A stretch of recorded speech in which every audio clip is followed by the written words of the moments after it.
Okay, we're live. Good morning. Let us begin by acknowledging that we are gathered today in Mi'kmaq, the ancestral, present, and future territory of the Mi'kmaq people. Today, we gather with the intent followed by the Living Peace and Friendship Treaties, with respect, cooperation, and coexistence. We are all treaty people. I call this meeting of Town Council for May 12th, 2026 to order. I will start with asking for approval of the agenda. Also moved, we approved as circulated. Okay, seconder, Councillor Feeney, thank you. All those in favor? Opposed? The motion is carried. We have 3 sets of minutes to approve. The first one is the special council meeting of April 24th, 2026. Were there any errors or omissions? No. The regular council meeting of April 27th, 2026. Any errors or omissions? The special council meeting of May 4th, 2026. Any errors or omissions? Being none, then we will record this as acceptance of the minutes as they were presented. Next on our agenda is Mr. David Henniger. Could you come forward? I think we should move our flags. We didn't.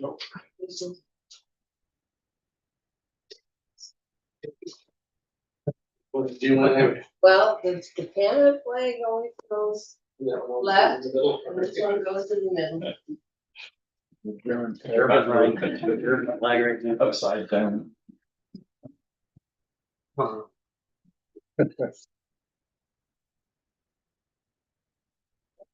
Get that in the States. Hold that flag.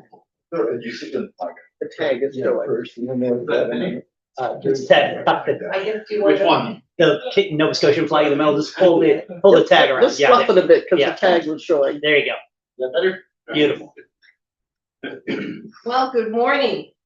Today is a really special day for all of us at Town Hall and the whole community, because today we are honoring our Volunteer of the Year, Mr. David Henniger, a former town councillor, but many of you would know him as Father Christmas.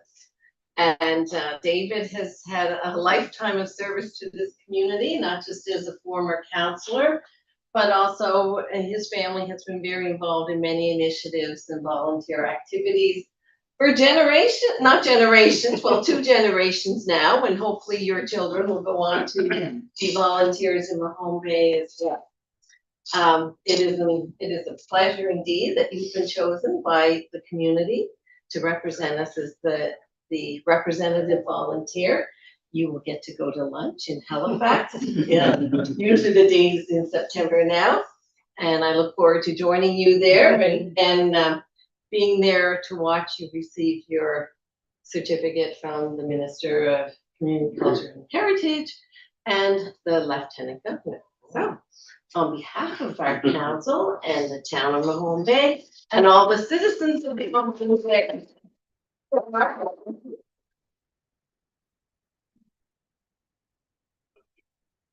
Thank you, Council, for selecting me as well.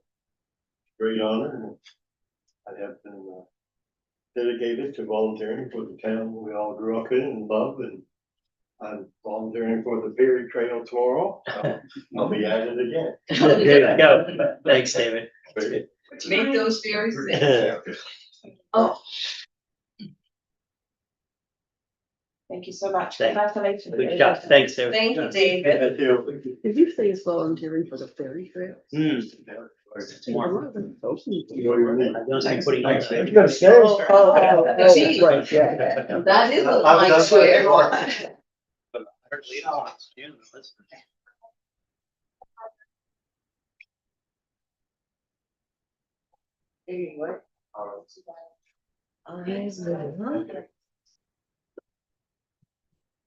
Okay, now we have time for announcements from members of council. Councilor Popperman? Oh, Yes, just to remind everybody that the museum's Mahone Bay Home and Garden Tour is on June the 13th to the 14th of this year. All celebratories that go. There is a website on it. Tickets are via Eventbrite and other methodologies. It's all there to be seen. Some very interesting houses coming up this year and gardens. So hope a lot of people show up. It's great. That's great. Councillor Roon, you had an announcement you wanted to. Yes, the Epilepsy Association of the Maritimes are actually holding their 4th annual walk run on June 6th at the Saltbox Brewing Company. And so the community is invited to lace up their running shoes, come together for a meaningful cause, seize the day walk run taking place Saturday, June 6th. And participants of all age levels are welcome. And the Maritime Epilepsy Association provides vital programs, education and advocacy for those living with epilepsy, and funds raised through Seize the Day will directly support these essential services. Registration, there is an early registration right now before May 15th. It is $30, and that supports the organization, also has a little welcome package. But you can register at the Saltbox Brewing Company website. And thank you. Okay, thank you for those announcements. I have a few to make. I want to let people know that we will be raising a flag for German Settlers Day on June the 5th. The actual day is June the 7th, and this is the first time the town of Mahone Bay will be doing this. Lunenburg and Model and other communities around the South Shore and in Halifax, there's a large German community, and other places where settlers settled back in the 1700s. Also, the Hello Neighbor potluck is May 23rd, 5 o'clock to 7. You can go on the Mahone Bay Center site if you need more information about that event. And the Peace Torch Run is coming next week to Mahone Bay on Thursday, May 21st. This is a global initiative promoting peace and harmony. And we asked people from our community to join in at the corner of Main and Clairway Street, and you can walk or run with the runners as they come from Bayview School, or you can meet us at the town bandstand on Main Street for a very brief ceremony. So we want to welcome these runners who are come from different places around the world and different places in Canada, and they are doing a tour of the Maritime provinces. So they're here in Nova Scotia. They're going to run on to New Brunswick and Prince Edward Island, and then come back to Nova Scotia at the end of their run this year. So we're very pleased to have them because they do the run in different countries and locations around the world. And they picked the Maritimes this year too, and we're glad that they're coming through to Mahone Bay, and they've asked us to be part of their program. So hope you all get out. If you just go on your doorstep and wave when they go by, that's wonderful too. So the more energy and welcoming we can be, let's show them some good Mahone Bay hospitality. So that's the end of our announcements by council, and I see there is no one for public input, and there's no one for presentation, so we will go on to correspondences. That's item 6 on the agenda if you're following. 6.1, Morden Smith, the municipality of Shelburne, letter to Premier Houston, request for 5-year freeze on power rates and exploration of public ownership of Nova Scotia Power. No discussion, okay. 6.2, Honorable John A. McDonald, Minister of Municipal Affairs, overview of amendments to the Municipal Government Act and the Halifax Regional Charter Act. No comments? Okay. 6.3, Mayor David Mitchell, Town of Mahone Bay, Lunenburg County Anti-Racism and Anti-Discrimination Advisory Committee. Okay. 6.4, Lisa O'Neill, request for community mosaic. I need Councillor Carver. This idea is a really interesting idea, and I've sort of tossed around in my own brain how to address it. It's something that will take some time to figure out. And I'd like to make a motion that the question be referred to the Policy and Strategy Committee. Is that the most straightforward, or is it better to ask staff to give us a report? I'd hate to load staff with one more report. Well, there's lots of information, like I've got a website here with Yes. lots of information. I'm sure that's where they would get most of the information from. Yeah, I mean, I certainly think staff could prepare a report pretty simply that would just, bring to light considerations that would be immediately relevant on this, if that's helpful. Well, I'd be happy to make a motion that the staff be directed to investigate and report back to council on the merits and the ways and means of that. Sure. Okay, is there a seconder for that motion? I'll second the motion there. And I just, Thank you, I think Councillor it Feeney. would behoove us just to invite Ms. O'Neill to make a presentation to council at her convenience. There's two opportunities, as you know, for community members to come and talk about things they're passionate about. And it might be more impactful to hear from the horse's mouth. Councillor McCarron. Farther on, aren't we developing some sort of public art policy, and would this sort of come under that umbrella? Yeah. That could, once we have a policy, we can deal with this. I mean, so CEO. there could be some interplay. I guess, one of the considerations with this project is I don't believe that the individual is offering to run it or anything. This is more about, would the town want to consider? And so, unlike a public art policy, I think is being proposed in relation to a competition for artists to make proposals. If we initiate something as the town where it's not, being proposed by an outside artist, I'm not sure the adjudication of proposals aspects, which I think are the main reason that the policy is being proposed, would be relevant. Like, we might be the ones in the driver's seat, doing a project. I don't know at this point because, haven't dug into it a whole bunch. There could definitely be some crossover, but I guess all I'm saying is this might be something that could proceed independently. It would be worth investigating both things in parallel. I think some of her thoughts were this would be great for the Edgewater Street project, Well- project too, for art there. It's also places that you could do it. The school could contribute. There's a wonderful art program at the McLeod Nursing Home, long-term care home, and there are anybody, we could even have art days, where people can create mosaics and piece them together. There's all sorts of possibilities, but it's not a one-day thing. It could be a long, it could be a 5-year project for all we know. But I could see if Lisa would have come in and do her presentation, or So, as well.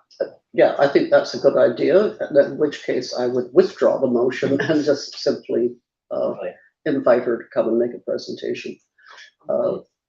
Because it is not necessarily going to be a town project, the project of the town per se. It sounds like there's Of the a community project. It could be a partnership, Mhm. maybe, or it could not. So we need more to think about. So I'd withdraw the motion and issue an invitation to Ms. O'Neill to Yeah. come and make a And there are presentation. communities all over the world that are part of, there is a program. This has the program, we can do it on our own too, but it's, there is a glow, people do like book their destinations to communities that have these mosaics. Is the seconder happy to withdraw the motion? Of course. Okay, so that we had a motion, it's now withdrawn. And maybe the clerk can reach out to But, I mean, Lisa? somebody could just make a motion to invite her, I think, Okay. if council's inviting Okay, her. I'll it make a could be motion to invite Lisa O'Neill to Okay. come to council to speak more about the proposed community mosaic project. Okay, is there a second? Counselor Booth, thank you. All those in favor, signify aye. Opposed? The motion is carried. Thank you very much. 6.5, Warden Fuller, Municipality of District of St. Mary's, letter to Premier Houston, support for Antigonish Coalition to end poverty.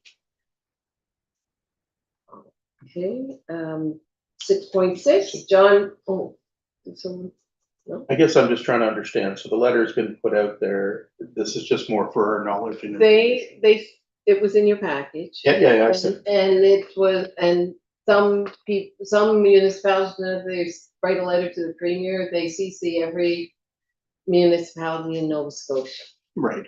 So hoping maybe that we'll do the same maybe, or we usually just file for information. We usually don't get, we haven't, typically that have been politically active on some of those, we file it for information, but if there's something someone's passionate about, sometimes we discuss it, or, some people may have more information than what we just received in a letter, so, we sometimes discuss.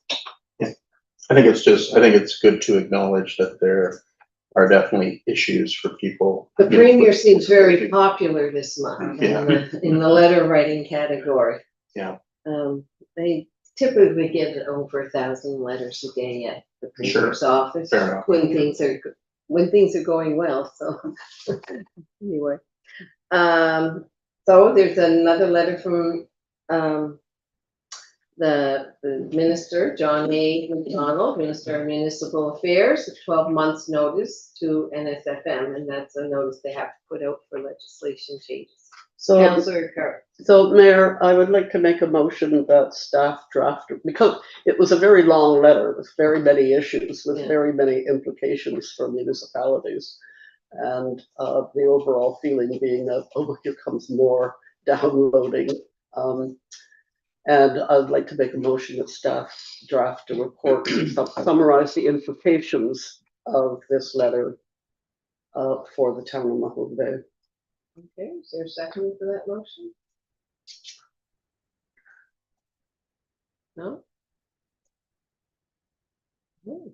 Motion has failed. Mayor, just on the note, I guess I took some comfort in reading it that there wasn't anything that was a surprise.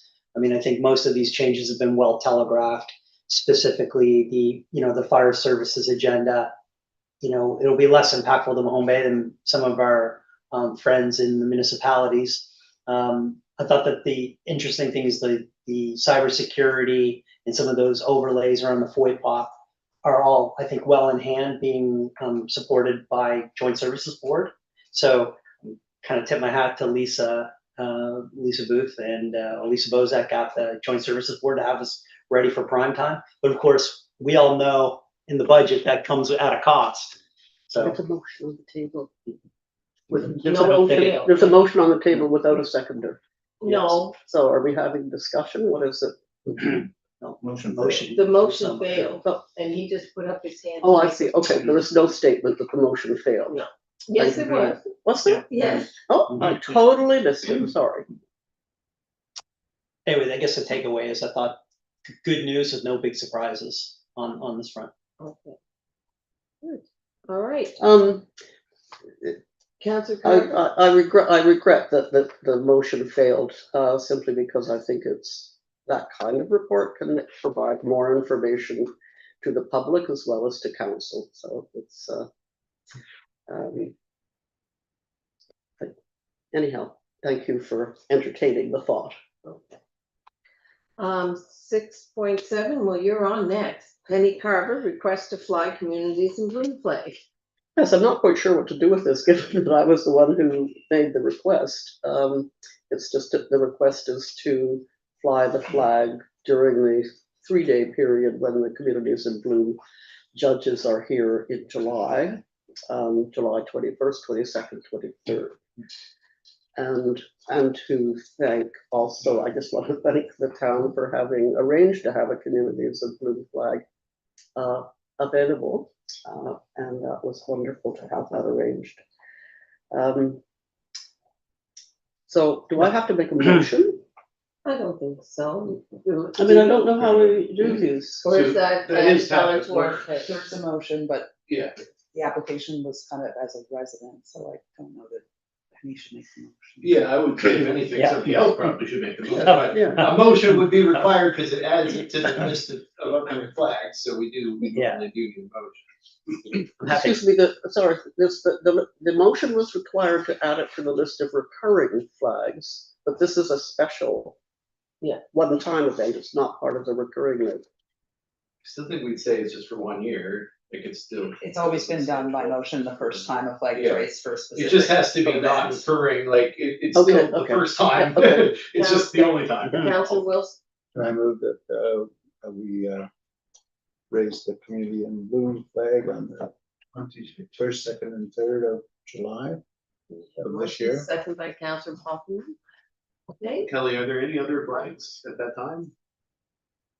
Sorry we have so many now, I feel like every time we get into the question, we should always check. I checked.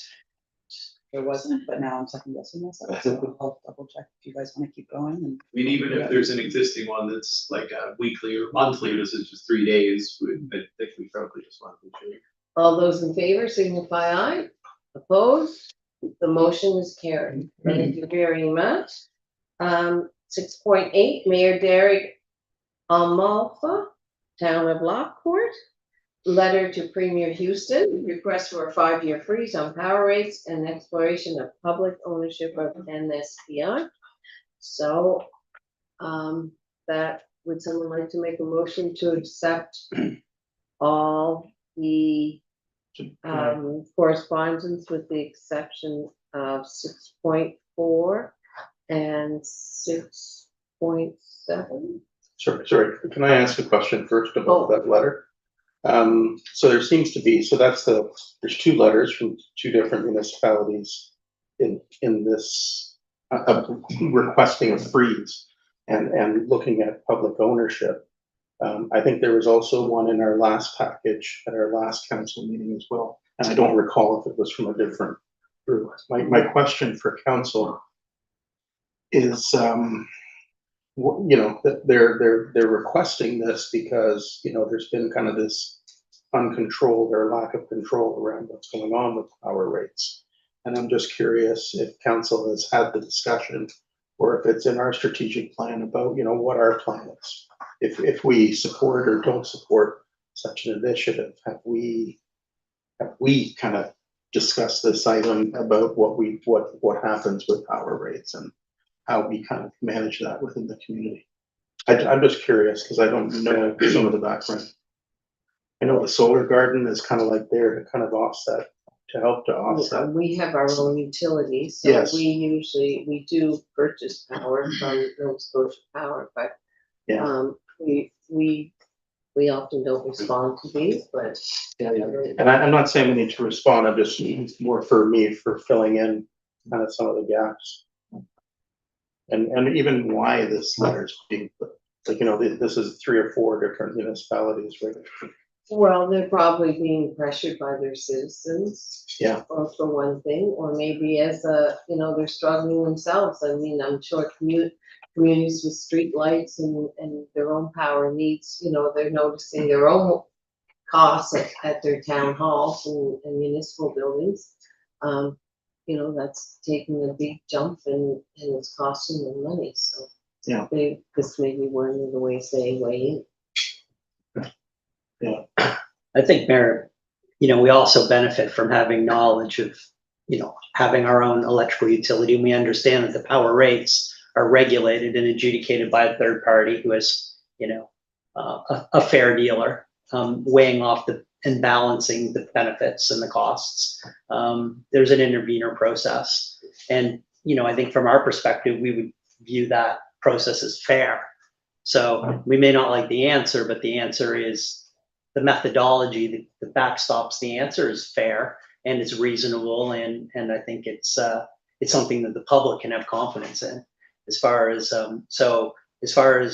and we've had some experience in the downsides of having artificial freezes and how negative these artificial freezes are to our town.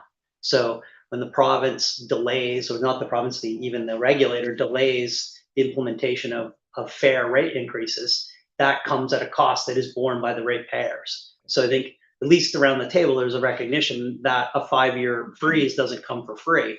It comes at a very, very significant cost. And we see that in the real world right now with Nova Scotia Power having a very huge bar tab, I think is the colloquial term we would use, that's going to need to get paid, and it's compounding and compounding year after year. So it's a big material financial issue, and maybe not all the municipalities have as much insight as we have, but I think tilting at the windmill of bringing Nova Scotia Power into the public is a spiritual debate, but I think it would be wishful thinking to think that it could ever happen, or the province would ever have the financial wherewithal to bring it back in-house, even if it wanted to.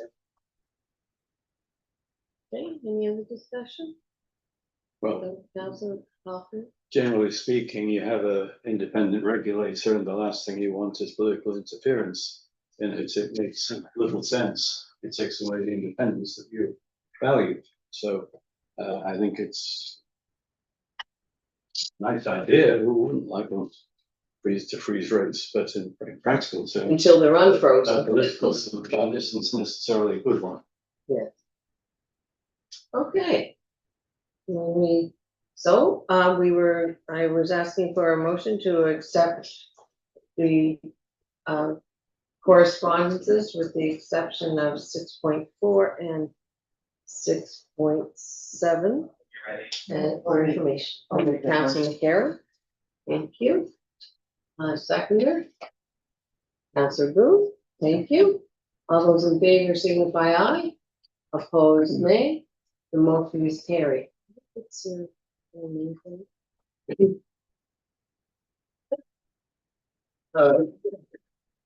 They get moved around.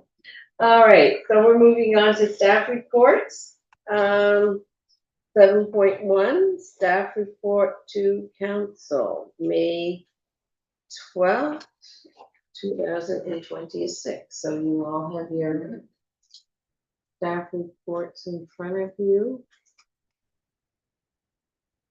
Is there any items anyone wants to, Councillor Carver? And just for council's information, if you haven't already seen it, the Mahone Bay Police Quarterly Report arrived in your email this morning. So, Oh, because okay, it wasn't attached to the Okay. agenda. that's right. Yeah, apologies, I just asked Eric to forward it directly from you folks, but maybe Kelly, we could put it into the package on the website. It's the only way those get disclosed to the public. Okay. Thank you. Is there any other item that anybody is wanting to discuss?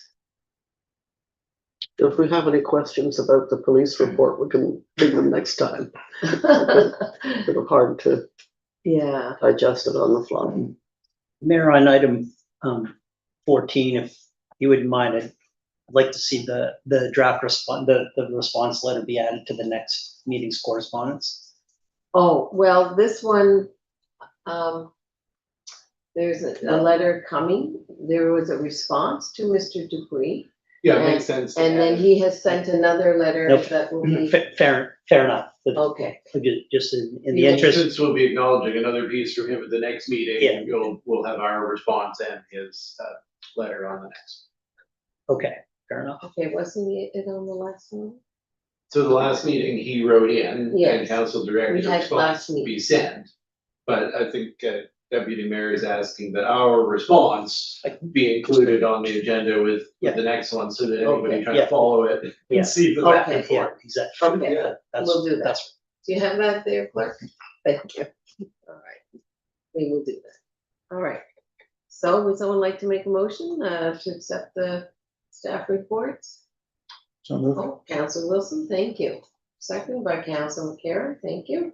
All those in favor signify aye. Opposed? The motion is carried. Thank you. Quarterly statistics reports, which Councilor Carver said has arrived. I haven't myself had time to look at it. Yes, The one that I Councilor. was referring to was the police one. I'm The sorry, police one. I jumped ahead with that. So this is the town. This is the report that was town's distinct from the financial. police one. Yeah. Okay, sorry. So, going to your. Trying to get on back on my agenda, which I don't seem to be able to. I have to bring up my agenda again.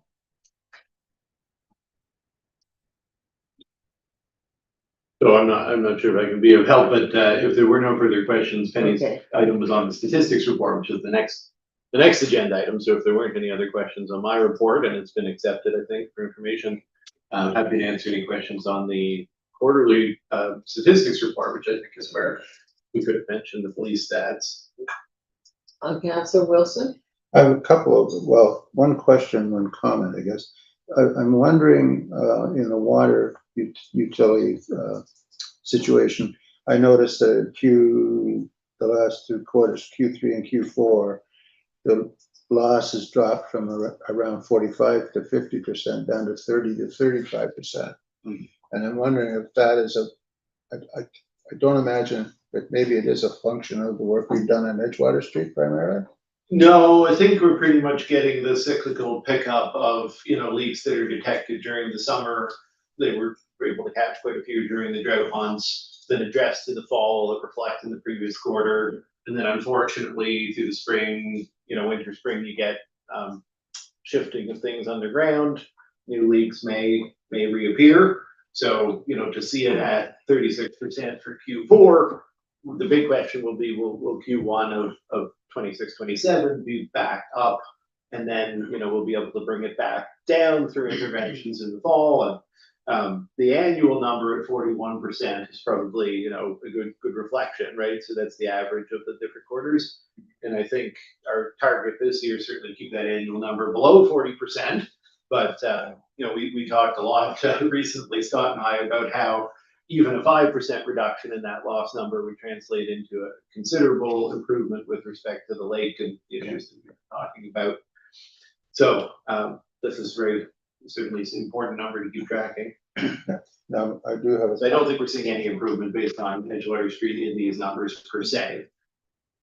And the electrical utility, I find that report as printed a bit confusing. We purchased $2 million of electricity last year and sold $3 million worth. At first glance, that seems a bit odd. But I think this whole report for electricity would be helped a lot if we showed in another column the megawatt hours. So we can tell how much we're paying per megawatt hour. Yes, and you have mentioned that hopefully we'll be able to switch to that for 2026, 27, because we certainly try to get a better understanding of that with the solar garden tracking. So expect to hopefully see a little bit of improvement with that. Like, I really think we have to contemplate how we illustrate the electrical utility information so that it's useful. I mean, I think I'm not sure if this is actually like a cost of goods sold analysis that would say, essentially that we've got, before fixed costs, we've got $150,000 or $200,000 of operating margin. Because I don't think that is what this is saying. I think this is all in. I think this is the all-in view. So what that $2.8 million of purchase is not payments to our various vendors. I don't think, is it? I don't think. No, Anyway, we can take it offline. The more I look at this, the more I feel I gotta dig into these numbers a little bit. Okay, fair enough. Well, Because the prior year ratio looks about what I would expect it to be, and then for 25, 26, and it doesn't. And in Q3 we're taking a $300,000 loss. So I think there's some. Yeah. What we're trying to do with these stats reports is have them all generate automatically. So I didn't do a lot of the putting together stats on an individual level, but there must be some poll that is something's pulling wrong for Yeah. this one, so Because we'll again, see what's you know, wrong. I mean, I think as we will see in the budget, I mean, you're seeing thank goodness, the deferrals, the deferrals provided to us by the regulator are starting to kick in. And so the fact that the rate increases that have been awarded are now able to be charged, and now we see the utility back in a surplus, as you'd expect. So, I mean, I would have thought that the financial illustration would kind of show the improving financial metrics of the utility. I think that's the message to the community, that, you know, we've weathered the storm of being forced by the regulator to charge less than is required to yield a surplus, and we're through that 2-year challenge, and now we're getting back to where we would normally expect to be. But to think about how much of that can be illustrated in the quarterly stats. Yeah. I mean, I definitely think Fair that enough. the point about, you know, breaking this down into a cost of power is helpful. And maybe there is a little bit like with the water, where we're saying, you know, here's the system uses. Maybe we can have, you know, a column that represents the costs, in-house costs in association with the power. So we'll see what we can do. But I take the point that there definitely is a need for correction and improvement on rate. And is this just Mahone Bay Power, is, Riverport? No, these stats don't come from a whole bag. Okay. On Councilor Carr. Now, I was interested in the traffic section, and looking at the Edgewater statistics. So I don't know how we understand those. All of the speeds are well over the posted speed limit along Edgewater. The speed limit is 50 kilometers, and every figure along Edgewater is over 60. And one in the period from January to March is 67. And this is despite people in the social media protesting about the narrowness of Edgewater, and saying that it's a disaster. So I'm just curious about what is happening there, 67 kilometers along Edgewater between January and March 31st. Well, this is something that came up over and over when I was a couple of years ago on the Police Advisory Board. I mean, myself, I know as I'm approaching it, you're coming off 80 kilometers an hour and you're coming downhill. Yeah. And you really have to be aware to begin braking. So they back the sign up farther. And still, it's difficult to come down to 50 in that stretch. I wonder if it's happening in both directions. Anyway, Well, they're only measuring. They're only measuring, coming in. yeah. Oh, it's only being measured in one direction, right? Yeah. I mean, it's a good point, Councillor Carver, about, you know, I think that is the challenge. I think it's all coming down the hill. I think the 67 is the measurement at the bottom of the hill. It is, but Yeah. it also, So, yeah. to balance out the people who are just a little slowing down, it's also picking up a significant number of people going at 10 to 20. Yeah. Because they're turning off of the two adjacent roads. Oh, yeah. So like that distorts the stats in the other direction. So I would say, it is an accurate reflection that people are in fact speeding when they enter town. Hopefully when the project's said and done and the crossing for Kitty's Landing's back up, normal with the flashing and audio indicators and everything. All the fencing is up and people will get the impressions that the council wanted to create, that you've entered an urban area and you should slow down. I mean, We could always put down some tube counters around the VIC. I wouldn't put up another visual tracker down there, but it might be worth trying to calibrate with some tube counters. I can talk to Jonathan about that, just to see if people slow down as they come around the corner. Councilor Boone? So what these are, right, they're the measurements of those speed signs, right? So you're just getting people as they're coming down that hill onto Edgewater's in front of Rebecca's. Because I was sitting there kind of like baffled, thinking like it's had construction all last summer. It's like people were stopped and it was stop and start. Like, how would you measure that? But you're just measuring it on that hill part. Yeah. So no, I can see that. I think it's And in the definitely construction people. zone, the penalties are tripled, are they not? Yeah.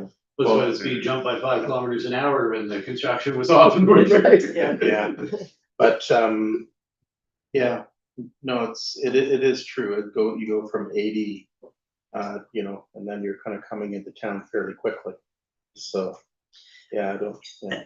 I think that's the challenge, that not only Main Street and Edgewater, but also the hill coming into town, like we've tried. It's not like we haven't written letters and Mhm. lobbied the Department of Transportation and lobbied everybody we can lobby to try to get them to reduce the speeds from 80 to 50 and from 50 to 40 along Edgewater, and to no luck, right? So, and I think that ship has now sailed, isn't it, Dylan? I mean, they definitively responded to our many inquiries and said, you can take Pleasant Street and Bobo Road and you can convert those to 40, but you're not absolutely, not allowed to touch Edgewater or Main. Yeah, and that went all the way up to the legislature, was debated in the Traffic Safety Act, and, I think we went as far as we were able to go. We also had a lot of back and forth about the zones coming into town, and ultimately, we pushed the 50 zone up the hill. We just received an okay for that, we just did it. And then going out towards Blockhouse, they've never consented to removing the up to 70. Like, I know if you're driving, like, there is a moment where you kind of want to speed up and come up the hill, but it doesn't help that it's 50, 70, 50. It would be 50 all the way through. But they also have refused to make that change in the past. Well, in Blockhouse, it stays at 50, doesn't it? But it goes up to 70 as you come And up then the hill drops into town, again to and then it 50. drops again on top of the hill. Yeah. Councillor Carver. I don't want to belabor the issue, but I am wondering about some kind of signage that is more, that's less technical, less 50K, but more like ducks crossing. The flavor of a sign, not necessarily ducks crossing, not even necessarily people crossing, but something that captures the change from highway conditions to community conditions. Just a sign, something. I'm just throwing the idea out. We don't have to talk about it now, but let it perk. You got some 3D ducks crossing the road. You can do a lot with 3D painting. Interesting idea. Yeah. Just the 922 Main Street, is that the one that's on the coming into town from Blockhouse? Before you get the, So the standard Main Street here is the one coming from Blockhouse. The 922 Main Street is the one coming from Maderscough. Oh, yeah. So that's a movable counter. It was mostly on Clearway Street last year. You get the movement of it from Q1. It was located on Main Street towards Maderscough, and then it moved over to Clearway Street and School Zone for the remainder of the year. So that's a movable counter, and then the first two are just off. So certainly coming down the hill from Blockhouse into town, speeds are pretty well up there as well. Yeah, that one averaged 53 all year, but you definitely see people I find it hitting the lots brake better. hard at that moment. Yeah.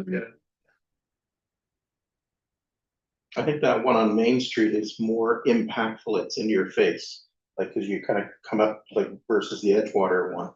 Cause you kind of come up to it, you're driving in, and then boom, this thing's just flashing.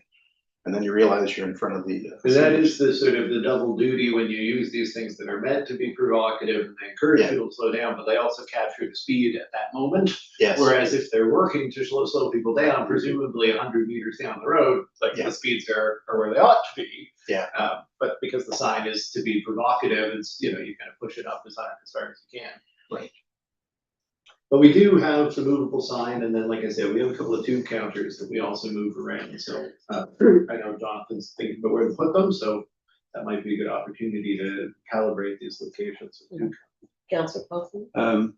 It's a small item, but the EV charges is kind of interesting that the 3 quarters registered to date exceed the full year, the previous year. So projecting forward, there's an exponential increase in the use of EV chargers. And it was graphed on that report to the last meeting of council. It really does show a continuing increase. Yeah.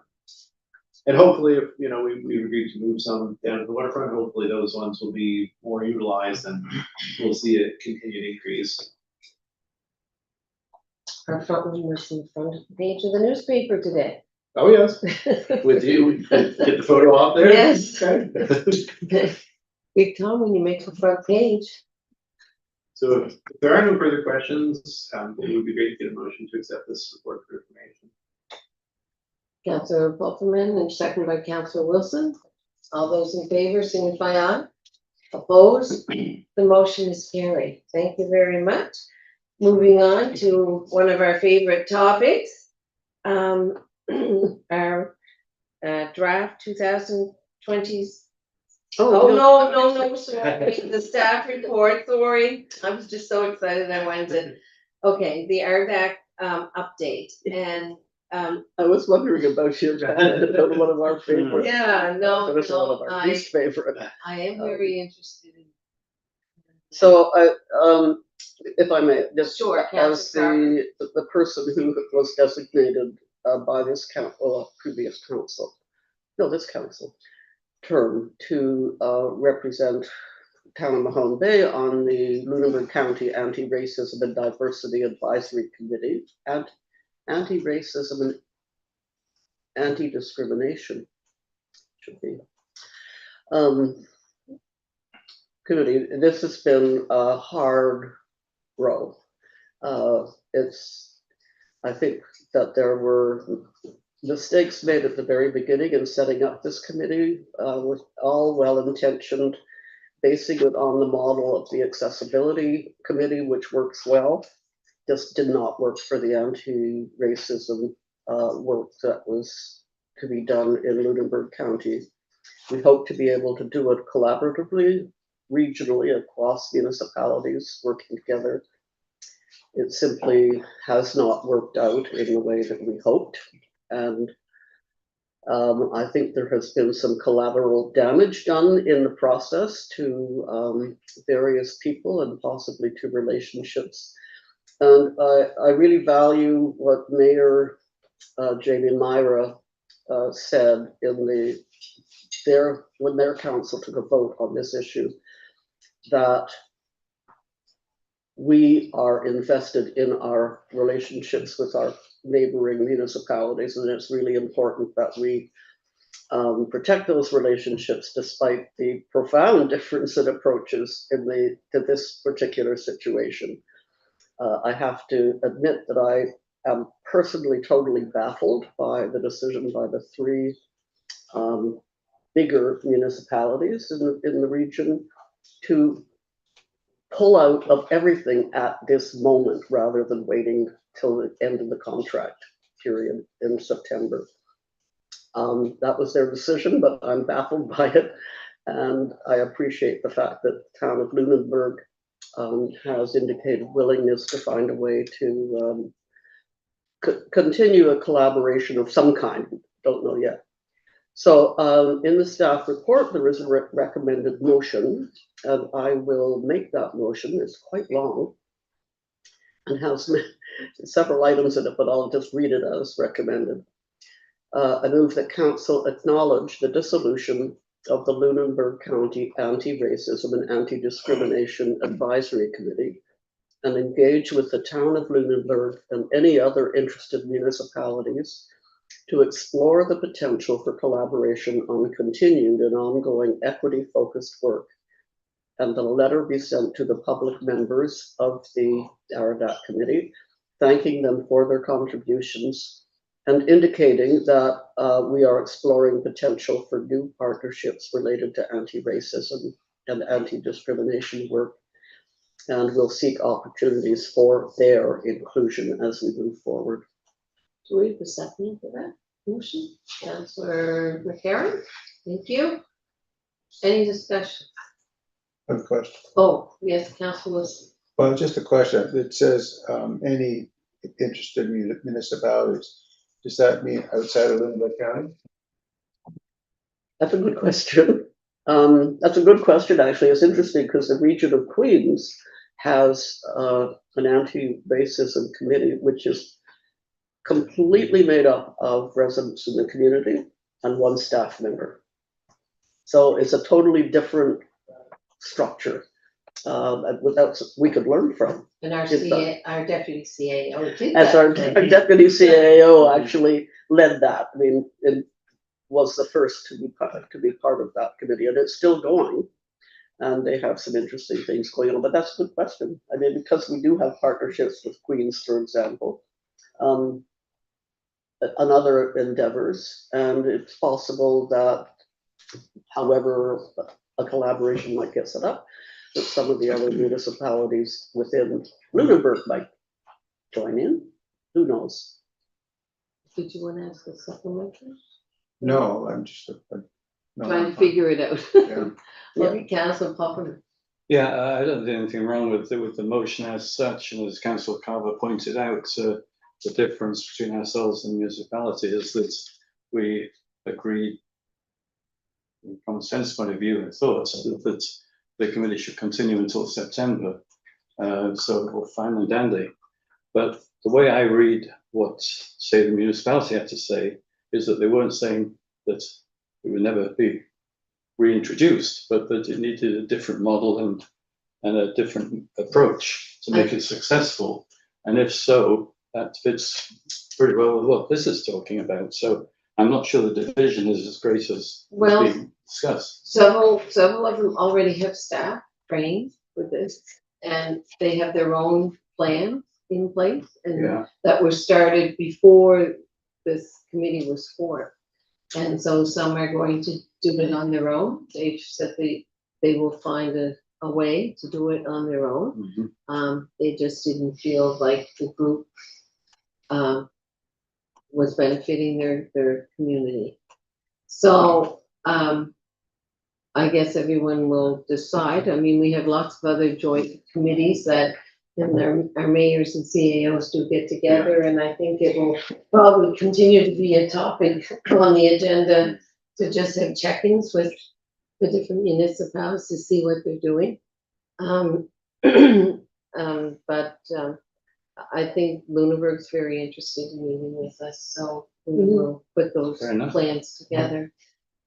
Councilor This was a topic of discussion at the mayors and wardens meeting yesterday, and I think it's fair to say that there is some acknowledgement from some of our traditional partners and the former partners in this space that there's a gap, and there's also an impression within the community that municipalities are just dropping it, walking away.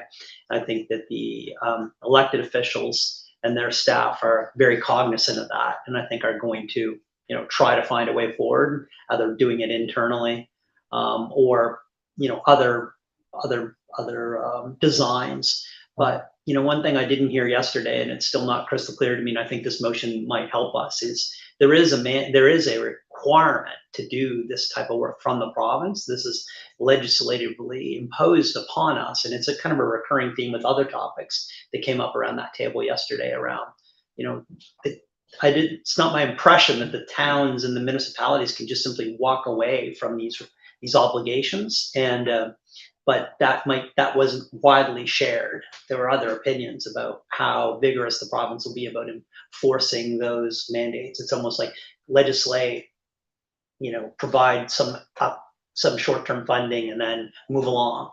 And so it'll be interesting to see how it evolves, but I think this motion is a good step to move us down the road, and hopefully, I think it's important for at least us to be, the town of Mahone Bay, to be able to illustrate to the province that, hey, message received, and we're trying as we might to be compliant, like we're doing our best. Okay. Any other discussion? Any further questions? All those in favor signify aye. Opposed, nay. The motion is carried. Thank you. To be continued. Now we're back to the draft operating and capital budget, which is item 8.1. At this time, I would like to thank our finance manager, Yoden Wenzel. She's not here. I was hoping she'd be here, but I understand she'll come to another meeting in June.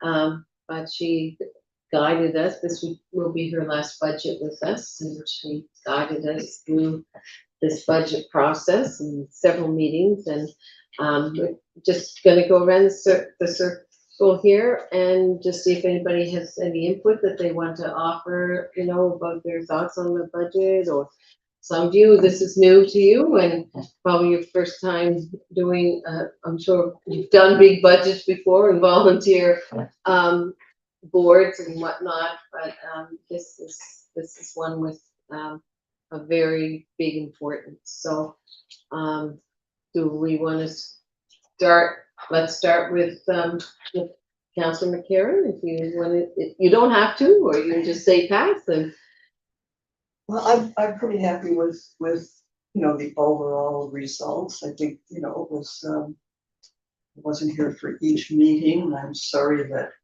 but it won't be the last budget.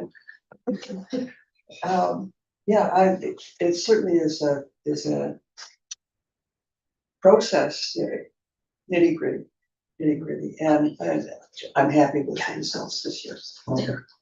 and you contributed with some, funding with the library. Yes. So they have a passion of yours. Yes. Councillor Polterman? Yeah, I've got a few comments to make on the budget and related issues to the budget that have come about one way or another. So I've been on the council now about a year and a half, so this is the first budget I can say I reasonably thoroughly understand. Well, I'd just like to make a few comments on the process followed and some of these related issues. So from the affordability point of view, we've once again held the tax rate unchanged in the new budget. And of course, this is a challenge because town's not immune from inflationary costs, and it's subject to external non-negotiable charges for things like policing and education, other services. So it's pretty good, but to being able to hold the rate as such. And of course, council is also under pressure from senior levels of government to enhance the infrastructure to support the well-known need for housing. And with the passage of time and the absence of maintaining infrastructure by past councils over many years, the accumulated catch-up costs are eye-watering. Even with a very necessary high level of grant support by senior levels of government, it will be a challenge for future budgets, as the debt servicing costs of the town share of such projects has to be accommodated. The Edgewater project, of course, is an example of this, with extension of water, sewage and power, elimination of straight pipes, and there's a bonus for residents and tourists at the waterfront trail. But the long-term annual debt servicing cost of this project will appear in next year's budget, not this. And of course, as these other projects come on stream, and as we get grants, then that will become much more of a challenge. So we're yet to tackle water and sewage pipe replacement on West Main Street, the replacement of our raw water pipe, which is 1940s vintage from Oakland Lake to the treatment plant. We've got overland flooding and stormwater management for the Ernst Brook and other water tables, and further storm protection from seawater flooding and so on. In other words, multi-million dollars will be required moving forward, and we have to keep this in mind. Then there are projects involving town's recreational facilities. These include the highly successful soccer facility, the challenged ball field, and of course the future of the swimming pool. The latter brings up the subjects of reserves and transparency, and too often these concerns surface in social media, sometimes by name, sometimes anonymously, and usually from a glass half full perspective. Others prefer coffee house discussions, and all of good in that residents are taking an interest in the town's operation, but less good in that council can hardly get to discussion of council matters via social media. It's an ongoing challenge. But that's why we have bi-monthly meetings at councils, such as this one, live streamed on YouTube and recorded for subsequent reference. And these begin with opportunities for public submission, user correspondence, opportunities to ask questions. Attendance is either in person or online, usually is around 10 people, or about 1% of the town's population. There's an improved town's newsletter, regularly scheduled council Cafe Connect mornings. What else is there? There's the town Facebook channel, includes a multitude of announcements, and there's the new Get on Board Mahone Bay site, which allows engagement by residents on current projects and so on and so forth. In light of all these opportunities to communicate with council, it's hard to see how expressed concerns over lack of transparency can be justified. Other opportunities of participation include attending public information sessions and serving as a public member of town committees. Getting residents to attend or volunteer for these positions can be a challenge, as has been recently experienced. So on to the recent letter directed to council and also published on social media questioning particular issues concerning reserves and accounting treatment of a particular grant. That's the £201 million. It was good to receive the direct letter the council referred to earlier in the meeting, and the reply was sent, and of course only to receive a further letter on the same subject that will be tabled at the next meeting. Essentially, both relate to council's efforts with existing policy that has been in place for many years to manage the town's finances at least cost to residents. Whether this is the right approach is the subject of an overdue but impending review of the town's policy for reserves. So in simple terms, the town could increase operating reserves to a more comfortable level and require grants received to be held in segregated accounts. Of course, the town receives many grants, so are we going to have segregated accounts for every grant we receive, or just some? I guess that has to be decided. Anyway, the consequence of doing so would either entail an increase in taxes caused by bank borrowing to finance such a change in policy and to supplement uneven operating cash flows, or alternatively a reduction in town services. Or maybe this is what residents would prefer. But that's what the newly formed Finance Committee, with a new mandate and most of the new members, will be discussing and then recommending in a report to council that will be public and discussed at a council meeting. In the most recent letter the council referred to above, there was an allegation that previous councillors not segregating swimming pool grants contravened the Nova Scotia Financial Reporting and Accounting Manual, otherwise known as FRAM. According to the town administration, this is not so. The province permitted the pool grant to be held in town operating account, and this treatment was not commented on by our auditors. So if all the above has been well enough explained from a cash point of view, the pool grant is not sitting in segregation, but is not required to be. Instead, being not immediately needed for pool construction as a part of the operating budget, it has occasionally reduced the need for short-term bank borrowings caused by taking a project, but at present, the operating account has $3 million sitting in it. Happily, long-term funding for this project can now be applied for, and that will relieve day-to-day cash pressures on their operating account. It remains to be seen if the revised reserves policy requires grant money to be segregated. If it does, then the pool grants will be so treated. In the meantime, the town is fully compliant with provincial regulation, existing long-standing town policy, and external audits are now almost fully up to date.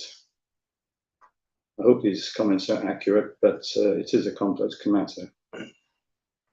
I began by basing my comments on experiences to date as a newish councillor. I would add it's disheartening to be constantly challenged on council's failure to be transparent. I've yet to receive much in the way of face-to-face kinds of criticism on the subject from various people around town. I welcome discussing issues and concerns. It's interesting to see that during many hours of budget discussions, the only person consistently there was a resident of Lunenburg. If residents do have budget concerns, requests or suggestions, we could hear them at these public meetings. As I've learned, council processes are necessarily more formal and involve views, sometimes other than mine, involve a great deal of background reading and many hours of meetings. Criticism and comments from residents are part of the job. It would help if they were directed to council or to me in person, using established procedures and personal contact opportunities, rather than only by social media, satisfying as some find it as a means of expressing their views without much risk of formal response or challenge. That's the end of the subject. Okay, thank you, Councillor Pufferman. Councillor Wilson? I just have one brief request, and that is that my favorite bugaboo, which is the fixed costs for infrastructure and stormwater, and I'm wondering if we could refer that to the Finance Committee to review the wisdom or the lack thereof of changing that to a cents per charge as the rest of our taxes are. There are obviously some pros and cons, and I think that would be a good group for them to kick that around and make a recommendation to council. Do I need a motion for that? I guess I do. Yeah, Yeah, Yeah. referred to. Yeah. So I'd would like you to like to make, refer that subject to the finance committee. okay, is there a second for that? Sure. Oh, Council Buckman, thank you. Any discussion? We brought this up, it's a good way to move that forward, so, I'll ask for the question, all those in favor signify aye. Opposed, the motion is carried. And other than that, I compliment the finance group and Dylan for the work they've done. I think it's a pretty solid document and look forward to spending all that money this year. Okay, Councillor Boone. First of all, I'd like to thank and acknowledge Councillor Paul Freeman for your comments. I think sometimes it's acknowledging what we call the elephant in the room, right? It's the part that sometimes council struggles with around transparency and that community engagement. This is my first time sitting in on the budget, so having a chance to kind of hear and have the discussion around the table. And I totally recognize the importance of what Edgewater project has been, right? And, managing a project, the day-to-day stuff, the challenges that you face and the costs, but also knowing for the community, it's much needed, right? So it's the infrastructure upgrades, it's building what the town's gonna be for the next 20 to 25 years. So I understand that, like the importance of why this has gone forward and why we're committed to it. Also recognizing that there's other infrastructure challenges and other challenges that need to be addressed, but also recognizing the town's or the council's kind of desire to, kind of manage risk. And, we're not making decisions on the pool, this year or the next, whatever timeline that's going to be, because we know that it's about spending and how much risk you're putting for the town. So I just wanted to say that I have a lot of respect. I've listened to everybody around the table, including Dylan, and the councillors just really give their feedback. I think everybody is extremely knowledgeable. They care about the town, and we're trying to kind of do our best to manage, both that day-to-day operations and what this future is going to be. So anyway, I'm pleased with what I've seen with a lot of the decisions. Great. Councillor Carver. Yes, thank you, Mayor. So I've been in quite a few council discussions now, and as everybody knows, I always fess up that I am the least informed person around the table, usually about spreadsheets, financial spreadsheets. But I really appreciate the fact that staff have been so responsive to the suggestions and requests from people around the council table, from the members of council, in terms of adjusting numbers and figures, and there has been very good discussion, adding notes to the budget that will help everybody better understand what it's all about, why things are there or why they're not there, or why they've changed. So I think that year over year, in my experience, we have a better budget, better process, and a better product at the end. And it's always a process. We're always learning. We have different levels of expertise around the table, and some very different ideas about how things should be done. And I think we've respected each other's different positions and come up with a good budget. So thank you, everybody. Hey, Councillor Feeney. I'm really thrilled that we were able to maintain a balanced budget without adjusting the residential and commercial tax rates. That, of course, is largely because we have the advantage of having non-property tax revenues that we're availing of to affect that balanced budget. And I think, and I'm all for that. I think that was a wise decision. I think this is the second year in a row that we've kind of dipped into that non-tax revenue well to support our operating budget. Very appreciative of Councillor Paul Freeman's notes and his commentary, of which I agree wholeheartedly. I do think we're at an inflection point now. I think this is a very fair budget. I think it recognizes the issues around affordability for our community. The inflection point really is coming around the structural realities of every regulated water utility in the province. I'm quite happy to see the progress on the financial stability of the electrical utility that we knew would come, but we've weathered several years of pain and suffering to get to the point where the electrical utility's financial performance is acceptable. As you know, the water utility, we've got structural challenges we're going to have to overcome. But I mean, you can't get at that by snapping your fingers, and that's going to be a multi-year process, working in collaboration probably with the province and the regulator to figure out how we proceed. But we're in good company. I think most water utilities across the province are in a very similar circumstance. So I was happy to see the increase of the grants to organizations budget. I think that was a wise decision to try to do our small part to backstop some of the provincial government's budget decisions, as well as the decision to support the library and to a greater degree. But at the end of the day, I think the budget has the fingerprints of all 6 councillors and the mayor, who have advocated for different things that they thought were important and illuminated the relative importance of those issues. And I think as you walk through the budget, you can say, okay, I know we're doing that, and Councillor Carver advocated for that, and Councillor McCarron advocated for that, and Councillor Palfreyman for this, and so on. And I think that is a very effective approach, Mayor. And as well, this is going to be the last budget we're going to have the benefit of having Ashley running the show with Dylan. So very appreciative of all of her efforts. And as you know, I think we're only going to have her services for another month before she's moving on to greener pastures in Texas with her family. So thank you, Ashley. Great. Well, I have to say this, each year this seems to be a little easier.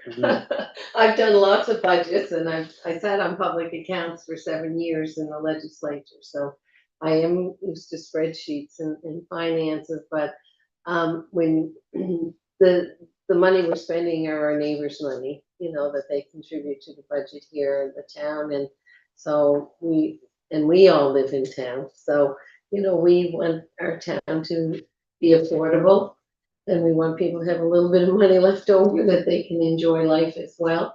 I'm glad we've kept with, our awareness of that throughout the process. And I urge people, to look into, how you can qualify for some tax relief with your property taxes. And other venues that come up through, like heating rebates and whatnot that come up through the year. We make that stuff available at town hall and pamphlets and whatnot as these programs open up. And I urge people, energy costs money, whichever way you heat your home. We have all 4 seasons here.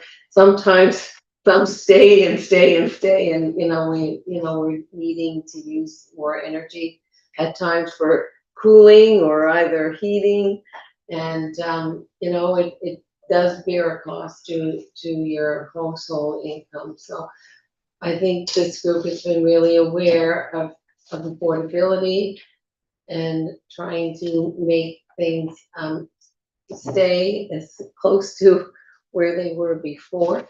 And I'm glad councillors have spoken very well and clearly about their concerns during the whole process, and those who've tuned into our meetings have heard, and I'm glad to see Councillor Wilson putting that motion forward.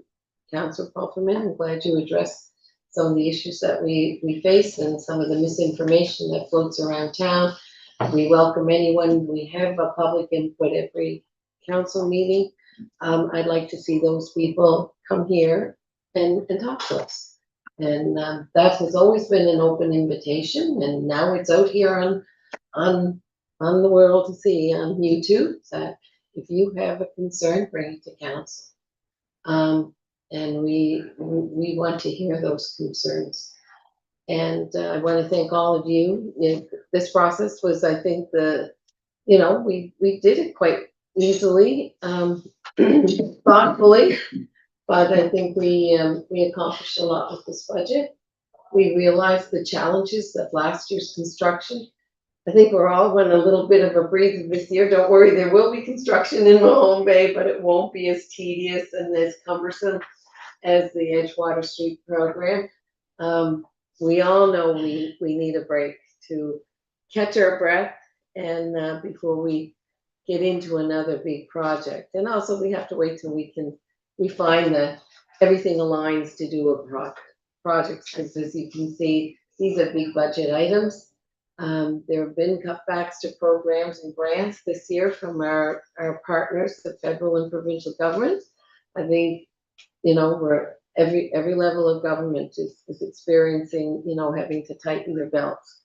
And so, you know, we're just one of many, but I think we brought in a pretty fair budget, and I thank you all. I thank CAO, who has redone things and changed motions and tweaked things for us, and our clerk who took the minutes. And of course, I earlier talked about our finance manager. So thank you again. I think that, oh yes, Councillor Carter. Mayor, thank you. Before we move on to the motions about the budget, I would like to ask if Councillor Palfreyman would circulate the notes that he used today. Yeah.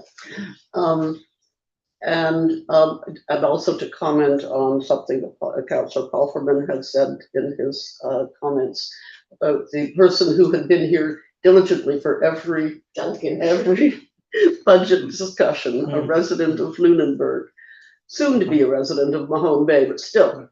And We won his heart. the only member of the public who came, and he said that this was the best council budget discussion process that he's ever seen. So it sounds like he's seen several.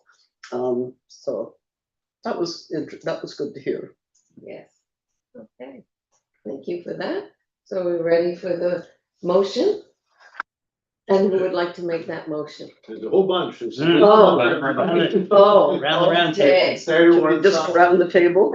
All right. The first page of the budget Oh. attachment. Where is that? Is that in this pack? Yeah, we go back to the agenda and on council items and choose budget. Okay. It'll be the first page. This one, 8.1? Yeah, 8.1. Okay.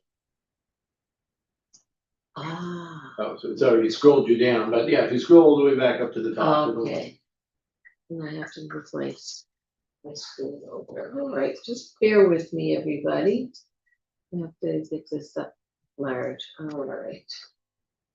I've got 8 of them, so Oh, go goodness. go around and then back around by 2. All right, and I have to get print up.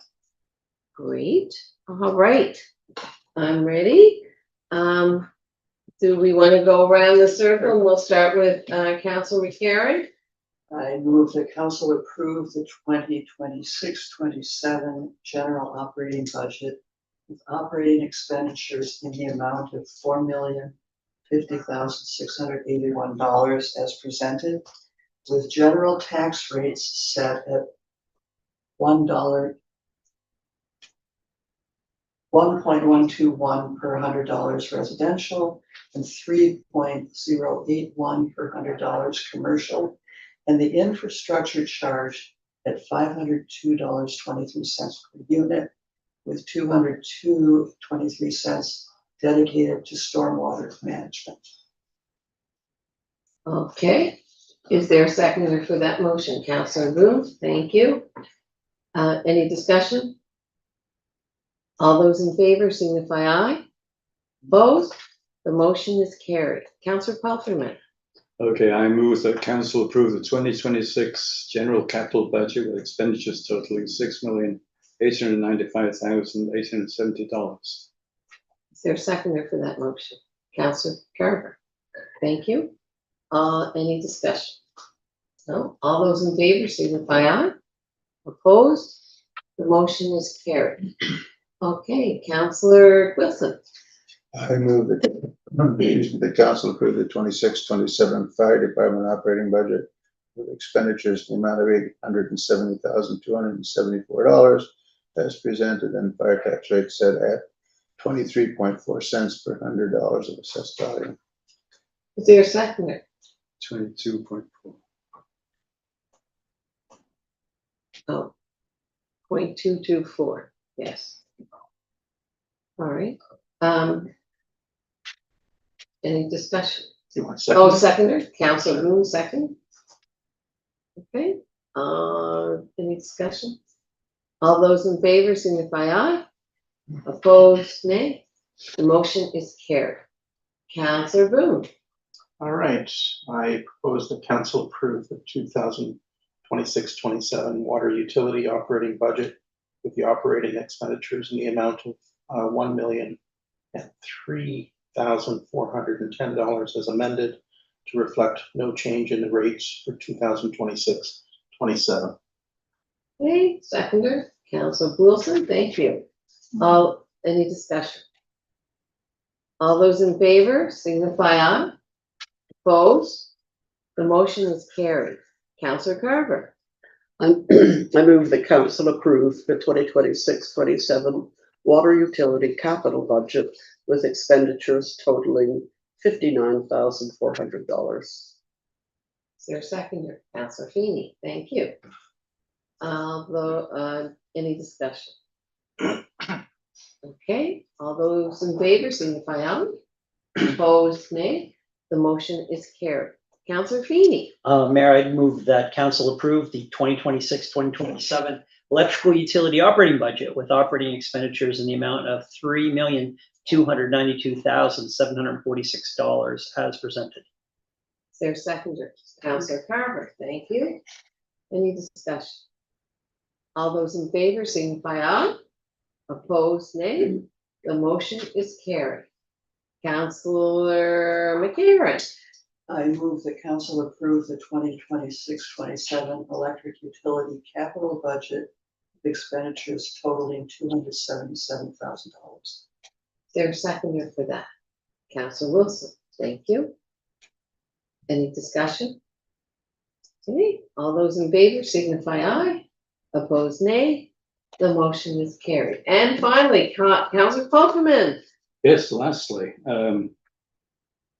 present motion that council approve the 2026-27 cemetery budget in the amount of $14,700 for Park Cemetery and $11,500 for Bayview Cemetery as presented.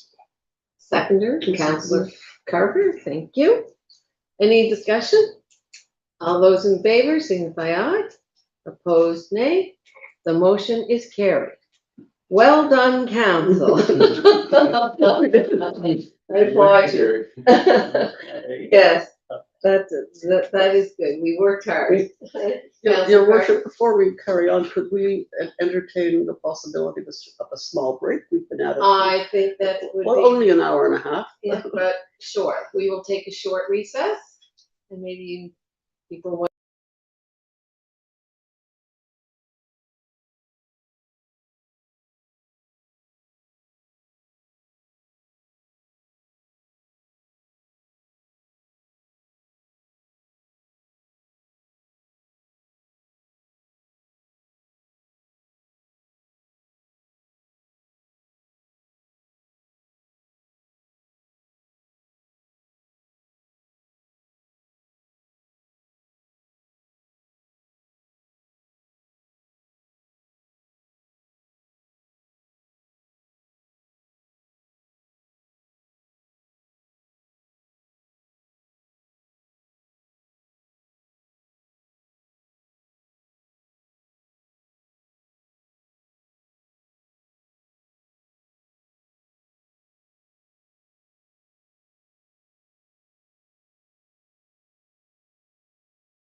Welcome back, everybody. We have just passed our draft operating and capital budgets. And now we're going to move to item 8.2, Councillor Carver, Public Art Policy. Thank you, Mayor.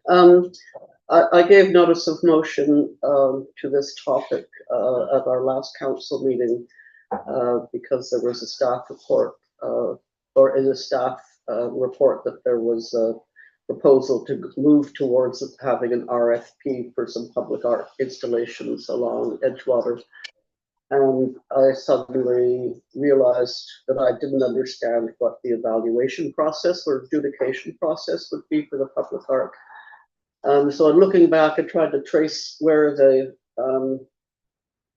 some background to it. And as far as I can see, that the idea of public art, our policy on public art, came up quite a while earlier in discussions about how we would use symbols of recognition for equity deserving groups in the community. And at that time, some time ago, staff had recommended or made the pointed out that there was an opportunity for public art policy. And Okay. and that now we and then at the current time we were faced with a report that was recommending that there would be an RFP for public art installations. So it was in that context that I'm bringing the current motions, 3 motions. So the first is I move that council direct staff to defer a call for proposals for public art for display on the Edgewater lift stations until the town has a public art policy in place. Right, is there a seconder for that motion? Councillor Paul, no, sorry, Sure. Councillor Paulman, thank you. Discussion. I don't think there's a rush. Happy to wait. Yeah, I think we've kind of said that the Edgewater project was not likely to have some of these final details completed for the July opening.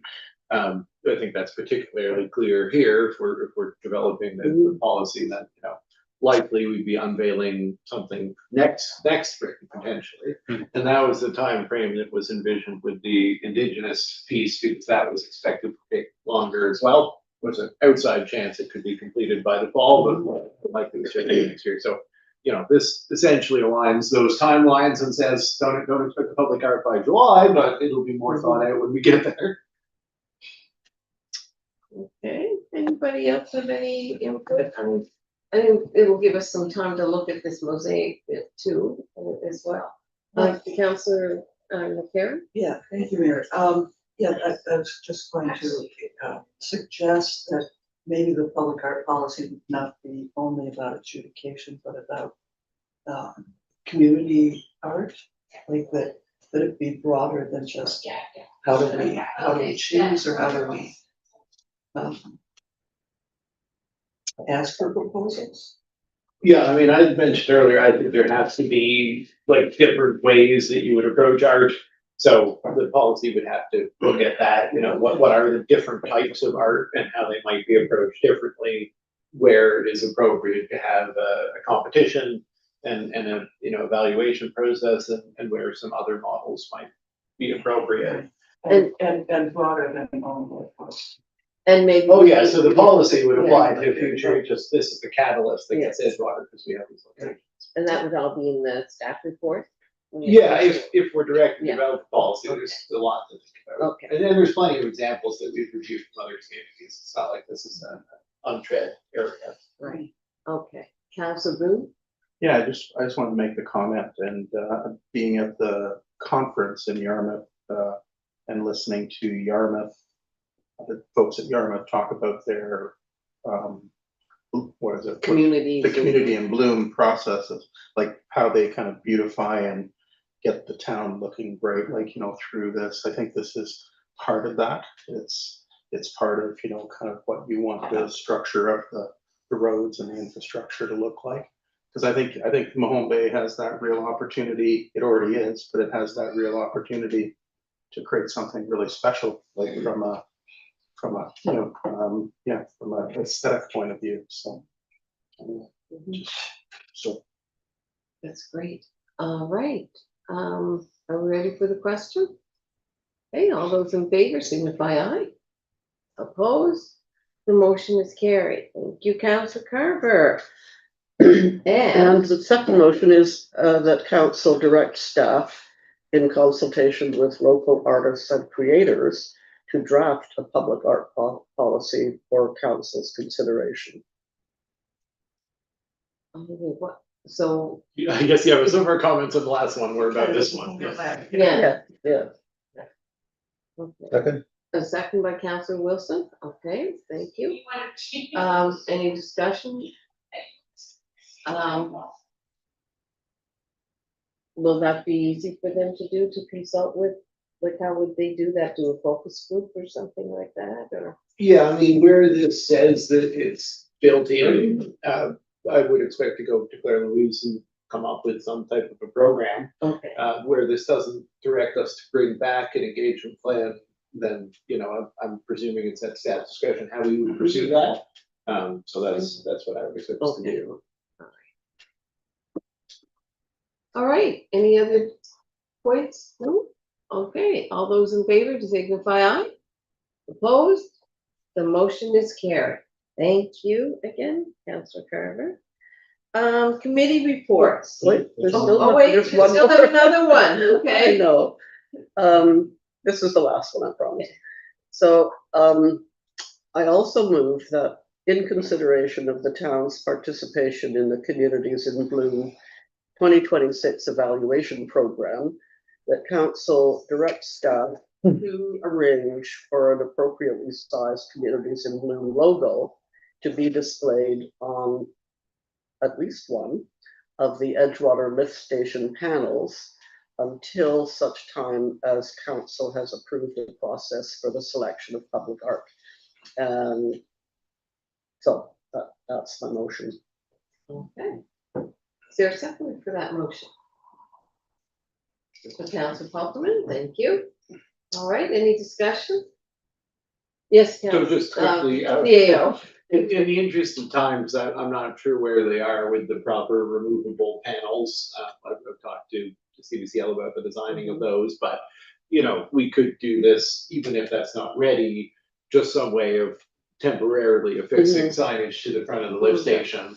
I'm sure if this were to pass, we could do that. So, one way or another, we could put it on Coraplex and put it up, And has it been on the website yet? And we're looking to put a, But we have the logo, We have logos that on, on I'll hand it. okay. Kelly's been on top of in that. that week, you want Yeah. them to see the welcome, Yeah. not just the logo, Yeah. but presumably a welcome something Yeah, message. yeah, We will yeah. figure that. Another option, the Communities in Bloom could be on both lift stations, or the town logo could be on one of them.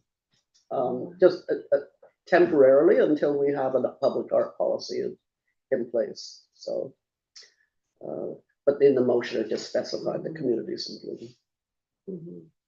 I want to thank again Kelly for getting all that figured out.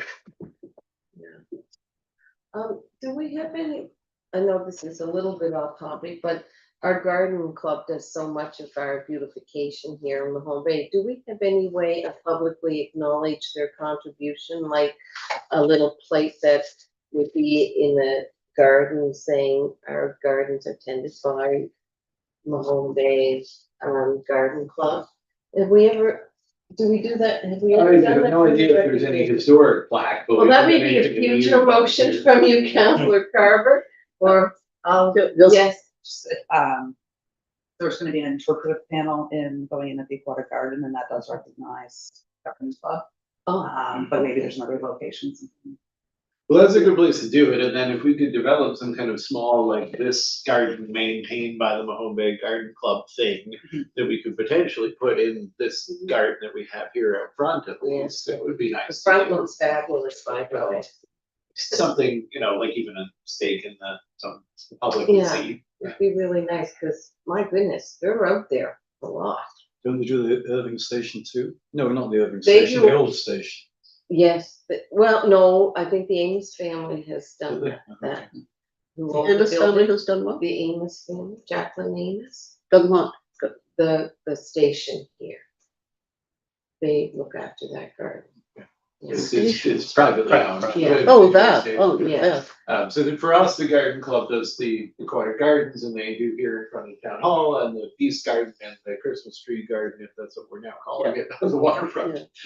And the VIC, I think there's some stuff they do there, and they do our planters. The VIC garden was designed actually, I think privately. I don't know who maintains it, but the Peace Garden has a little plaque that acknowledges the initial people who created it. Oh, yeah. So I think that idea, we already have a precedent, and I think that's a great idea. A little bit off Are we topic. ready for this one? Yes, I am. Okay, all those in favor signify aye. Opposed, nay. The motion is carried. Thank you. Thank you for that, everybody. I think, yeah, I think we're doing well.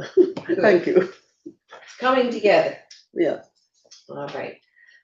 Committee reports, we have 9.1 area board, the minutes are there for you to see. Okay, 9.2 Lunenburg County Accessibility Advisory Committee minutes. Were there any I don't have that open, but any recommend? I don't have anything to report on that. Those are quite old minutes from, well, Okay. from March, almost 2 months ago. But I do want to say in relation to accessibility, there is Accessibility Awareness Week is coming up. It starts on May 30th and then goes into the first week of June. And there's going to be a panel of first voice stories arranged for the middle of that week. So I'll bring that back to the last May meeting in May. And will that be in person or is it? Yeah, I believe it's going to be held in modal council chambers, so it could easily be, likely will be. I think that was the idea. Yeah. Holding it there, they could. Yeah. Be. Expand the room. Virtual as Yeah. well. Yeah, and the visuals. Okay, that's very interesting. Yes, so Councillor Should McCarron we is now, fly any flag that week? Yes. so Councillor McCarron is now the second, the alternate for Yes. that committee, Yeah. which is, yeah. That would be good. All right. That I'll have to mark on my calendar. Anyway, we'll move on to 9.3, the Police Advisory Board. I know there is a motion there. I chair that committee currently. It's soon going to be passed on to Councillor McCarron. And I will remain on the committee. So maybe Councillor McCarron, you'd like to make that motion? I wasn't actually at that meeting. Oh. So I don't think Great. Okay, is there No. someone? I think any councilor can make. Yeah, I think make we it. can. Yeah, you can make. Okay, all right, so I move that the police advisory board the council directs staff to proceed with the installation of continuous record surveillance cameras outside the town's public washroom facilities. Is there a seconder for that motion? Yeah. Yeah, Councillor Booth, thank you. All right, I'm sure this will take some discussion. This has come from a recommendation because of concern about vandalism at the washrooms. We've spent a couple of $100,000 renovating the washrooms. And this has come forward at our meeting. Councillor Carver? Well, I have two questions. One is the recommendation coming from actual incidents of vandalism at our existing washrooms? Or is it in concern for possible future vandalism? So that was, I wasn't clear on that. We haven't experienced the vandalism that other public washrooms in the county have. Right. So it's more about concerns. about- Okay. And there has been considerable vandalism at the washrooms in Chester Basin, Yeah. for sure. And my second question is, when I had sort of raised a question with the CAO, he pointed out that this whole issue had been discussed in the 2022 or so, and then dropped. And I couldn't remember the details of that. And I wonder if Mr. Hyde can remind us about that. I mean, between my own memory and having gone back and through every set of minutes trying to figure it out, the PAB made the same recommendation that it made this time when it was referred to them. And, it went back to policy and strategy for some additional discussion, and there were members of council who didn't favor the use of security cameras in these public locations. And we never did recommend the draft policy through the council, and all I see is it sort of trailed off in the policy and strategy agendas. I don't see a specific note that says the committee decided not to recommend it through the council, but I'm assuming that was the conclusion. But I know there was opposition to it, because essentially adopting the policy was seen as a precursor to then a rollout of additional cameras. But there was a draft policy actually developed. That's my understanding. That Okay. there was a draft So it policy, exists somewhere. And they do, it's not a complex policy, if we do want to have one in the future. Councillor Finn, I think Paul from had. And then you. Councillor Finn. Wave your hand around. So Go ahead. anyway, having said that, it's not a novel policy because Malone Bay Centre, for example, has had cameras for a long time. The Irving stations got cameras. Cameras are not new to Malone Bay, and I think there is a responsibility. I think we also talked about the access to the back door of the town hall, which is not secured either. Anybody can get in just pressing the button throughout the day. So I'm certainly in favour of taking reasonable precautions to safeguard significant town investments. Councillor Finn. Well, Mayor, I think there's I think there is some consensus around the table around the virtues of having, enhanced security around town assets. I think some of the nuances that were referred, that impeded the resolution in 2022 was really around, public privacy and where the balance is between public safety and personal privacy. So I think a policy that kind of provides some comfort that privacy on private property will be top of mind when the security elements are deployed, I think is a wise kind of path forward. So for example, something as benign as a traffic camera that was on the telephone pole outside of the town hall really was being used to provide people the opportunity in a way to say, what's the weather like? What's the road? Is there slush on the road? Is there snow on the road? And, should I go to work today or wait? But it was unfortunately, the camera was pointed into private property. So there are practical impacts of cameras. And I just think that in the future, if the policy is developed, to kind of bring some of those nuances into consideration, I think that the policy we'd be well served to have some policy. And I agree with Councillor Paulferman that, we're really talking about is public, we're talking about town assets and the solar garden and the tiny top playground and, places that we're concerned Well, about. this motion Anyway, just This is is specific to the the public washrooms, but Councillor Paulson, you did mention that camera at the back of the building. Should we add that at this time? It sounds like there's a desire to have the policy, so maybe this motion could stand and then there could be a motion to direct to policy strategy committee, the discussion about a surveillance policy.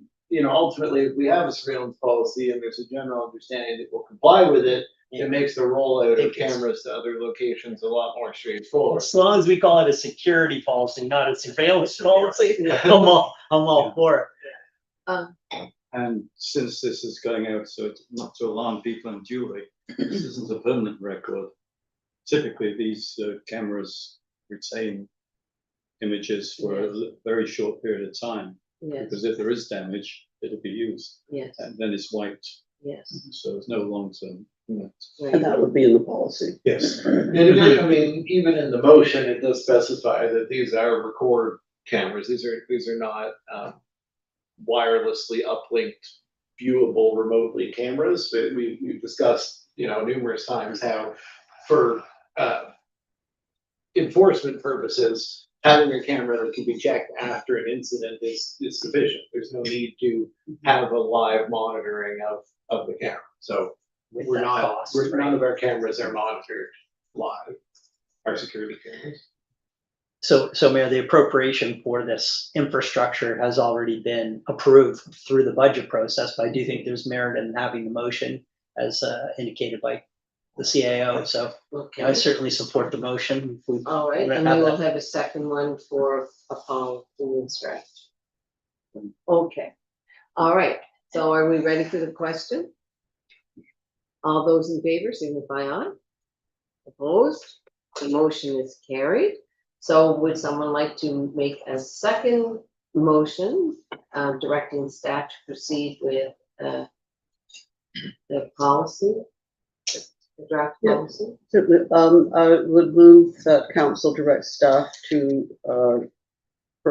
develop a draft policy on public surveillance, Don't use the word video security. surveillance. Security.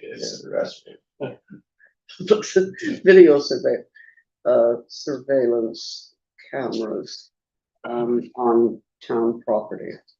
Security key. Security, Yes. yeah. If everybody prefers that. Yes. And to provide it to council or to policy and strategy, which is better? It just depends whether you guys think you want to talk about it. If you want to come right to council, staff are fine with that, but you know, then you can refer it back to the committee if it's more complicated than you think. Yeah, I'd suggest bringing it to council. I'll second that motion. Okay, second by Councillor Feeney. Any further discussion? All those in favor signify aye. Opposed? The motion is carried. Thank you very much. And the Planning Advisory Committee draft minutes. Back there. There's a motion there, your worship, I'd be pleased to make it, that council give first reading to the proposed housekeeping amendments to the town's land use bylaw. Is there a seconder for that? Councillor Pufferman, thank you. Any discussion? Councillor Carver? Yeah, thank you. I made a note to myself, but I didn't ask anybody already. Have we seen the proposed amendments? Yeah, have we seen the proposed amendments? I honestly don't know, we certainly have, but that was. Yeah, No, I mean, that it came to council in an abridged form, so Emily had written a pretty detailed, Okay, but not okay. quite as detailed. It listed the identified areas, but not the proposed solutions. okay. And then a more detailed report went to PAC. But there is an understanding that with the recommendations back, Emily's putting them in a staff report again. So it's not just gonna be, The fait accompli. yeah, No, like you, okay. when you get it back, it will be Thank you. readable, Yeah, understandable, yeah. Okay. Was there a second? Seconder for that? Yeah, Alfred Yeah, Johnson. Pufferman, okay, but. So you're saying, so we're not giving first reading right now So giving first, without seeing it, are we? I mean, I guess it's up to you guys, like giving first reading to the amendments would enable them to then be like made available for the public to get consideration. Oh, And then we come back to you with any comments that the public may Okay. provide in a hearing. Oh, okay, okay. So I guess my thought was that council would be getting the second reading, the package along with the recommendation for second reading. But you could defer this and get, we could provide the same package that will be available for the public to you before you make this motion, like, that's fine. That information package has to be made available to the public in 2 weeks in advance of a bylaw hearing. Sure. So it's just kind of a question of, are you comfortable with having the PAC's recommendation go out to the public and then come back to you folks for a decision? Or would you like to, have it all in front of you again, in which case just defer this by one meeting? Well, we'll get it in the package. Yes, well, I've seen it. I don't want to make anybody feel Wilson and uncomfortable Hoffman, in that regard. We've seen it, but others haven't. And how do you feel about, do you want to see it before it? Sorry. Yes, Councillor. I'd rather have a look at it before Okay, I give it first reading. okay, And that was my first Yeah. reaction. okay. I'm So seeing the it. motion's already on the floor. So, Wait, can we just defer, can we get a motion to defer the motion to give first reading, and then we'll get Emily to provide. Just table the motion until the next. Yeah, meeting. you could take. okay. So we, okay, thank you. So that way by tabling the motion, we can not have to worry about putting this back in the, package as a report from the committee. We'll put this motion down as a council item and then put Emily's report as the attachment. I think. Yeah. Okay, And Kelly will have to just make sure to explain to Emily what we're talking about, but I know she was expecting to have that document available to the public. So I presume it's probably ready now, but it could be ready in the next 2 weeks. okay, very good. So you've tabled your motion, so we don't need a motion for So we that. don't need a motion for that, but it is worth mentioning before we move on from PAC that there is in fact, I'm gonna get Kelly to confirm for me, but I believe tomorrow, Yes. there is in fact the hearing or public information meeting on the, Rezoning of Aberdeen, 19. Aberdeen. yeah. So tomorrow evening, Yeah, 7 o'clock. at 7 o'clock, there's a public information meeting about the rezoning of 19 Aberdeen Lane. So relevant to the fact that we're talking about PAC. So just for anybody who's watching. It seems weird to talk about PAC and not acknowledge there's a meeting tomorrow night. And we won't have a Private cat. session, council cat can is attend, but by they car. Emily and I will be here. Yeah, I mean, I'm not planning to, so. So don't expect crowds for the. No. Never know. All right, Mayor, just within those minutes, I guess there's other commentary about the rezoning of the old school land property yes. and Jubilee under Jubilee 2.0. So I've got a lot of concerns about that initiative and that rezoning from residential housing to public park. And I wasn't at the meeting of March 10th, so I am behind on the commentary about the virtues of making that policy decision. But it wouldn't break my heart to add a few minutes to glean some perspectives from others around the table who are more informed on this than I am at the strategy and policy meeting. If we could add that to the agenda, I think right now in the absence of having more information, I have a difficult time supporting that at that second reading. And I think council benefits, from unanimity on most of these kinds of long-standing multi-generational decisions. So I'd like to just get a little more understanding of where people's heads are on that issue. Sure. Do we need a motion to have that something? Yeah, I mean, we usually make the agenda by referrals. Would you like to make a motion to that? Well, sure. I just, I guess, in the context of the strategy and policy meeting, which I believe is on the 25th, just add that item on the agenda for discussion. Okay. Is there a second? McCarron has seconded the motion. Any more discussion? No? I just want to think about, Councillor if I may, I'm a little confused about the process or the sequence. So council has approved that recommendation. And directed the planners to initiate the process of rezoning. So what will we be talking about at policy and strategy?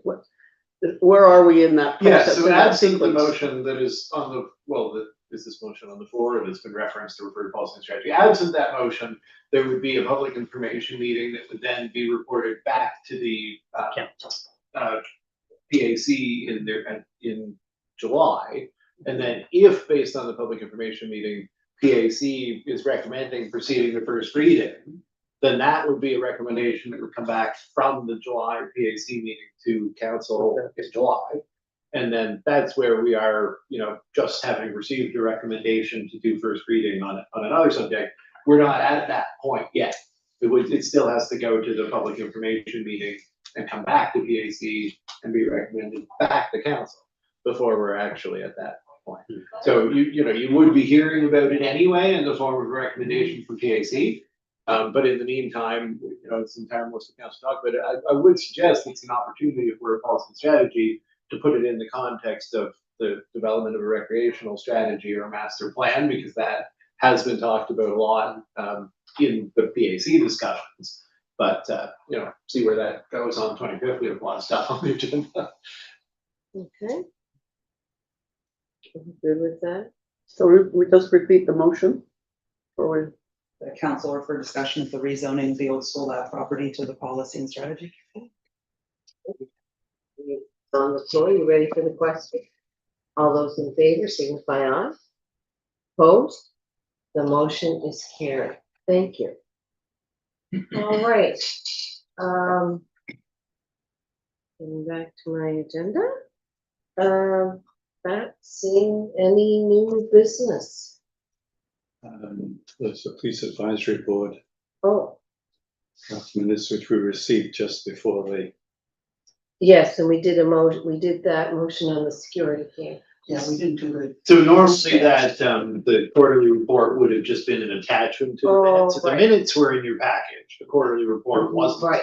We'll put it in the package, but it doesn't need to be approved by council. No, I just, first time I've seen one, frankly. Oh, really? Yeah. And I'm absolutely stunned by it, to tell you the truth. I mean, it begins with massive absences for health reasons for police officers in our area. But beyond that. The injuries they receive on the Well, job no, and PTSD, and then there's. Yes, well, whatever reason, I mean, that's huge. And maternity leaves. Yeah, well, okay, so, but we're paying for a service. And the service that we're paying for is not really reflected in this report. It's a report of Lunenburg County, broadly speaking, massive number of traffic speeding Right. convictions.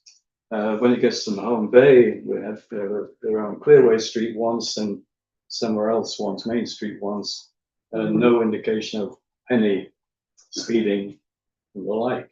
So it just seems to be disconnected from our own Well, we request for police services. So we get quite details from Malone Bay, like mental health calls, and we get. Yeah, I mean, the reason that the statistical reporting is presented in the way that it is to avoid, singling out any specific individuals or anything like that. individuals. In the discussion gets a little bit more granular at committee. So, one thing to encourage is that people can attend PAB without being a member if you're interested, just to, attend the next one.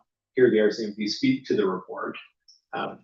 They did used to speak to the report on open council, but one of the advantages of speaking to the report at a non-televised session is that they can, loop people into a little bit of additional information.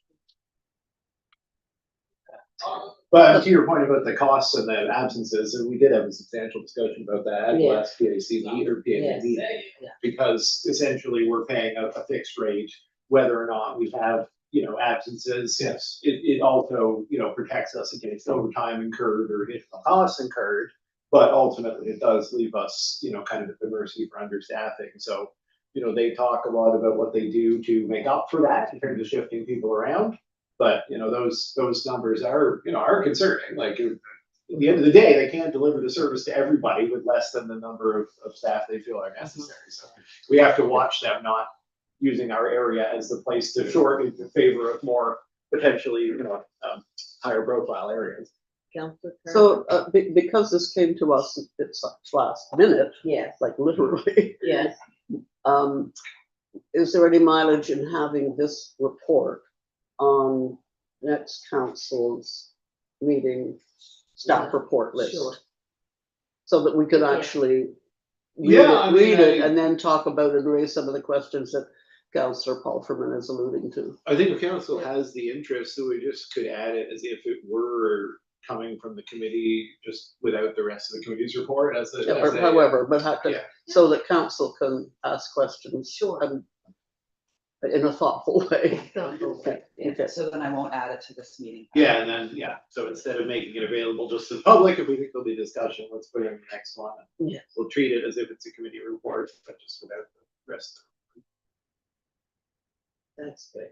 Yeah, I agree. I haven't had a chance to. And it's not public because it came to us by email Yes. this morning. Yes. So, Yeah, and would be the same one, Suzanne, that you referred at.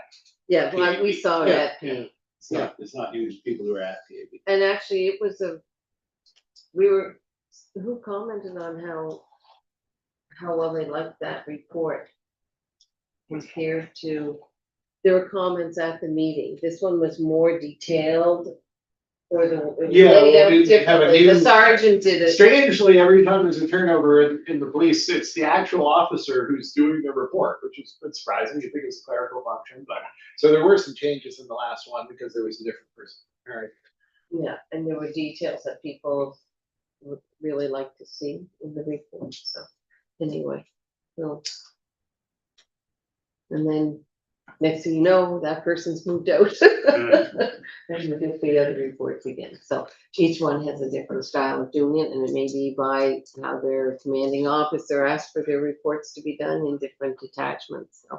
Anyway, we will make sure that is in the package for next time, okay? So, would someone like to make a motion to accept the reports as for information? For those, Just the first two. just first two, for the committee reports, yes. I'll make the motion that council accept reports under 9.1 and 9.2 for information, as information. Okay, is there a seconder, please? Councilor Boone, thank you. All ready for the question? All those in favor signify aye. Opposed, nay. The motion is carried. How many people do we have, clerk, and any questions? I have a couple. 4 people watching and no questions. And no questions, okay. Hello, you 4 people. No questions or comments, so we are going to go into closed session for MGA 22-2A, acquisition, sale, lease, and security of municipal property. And 12.2, MGA 22-2E, contract negotiations. Can I have a mover and a seconder for that? Councilor Boone and made the motion and seconded by Councilor Carver. Thank you. All those in favor signify aye. Opposed? We are now going into closed session. Thank you for tuning in, and we'll see you on the 28th.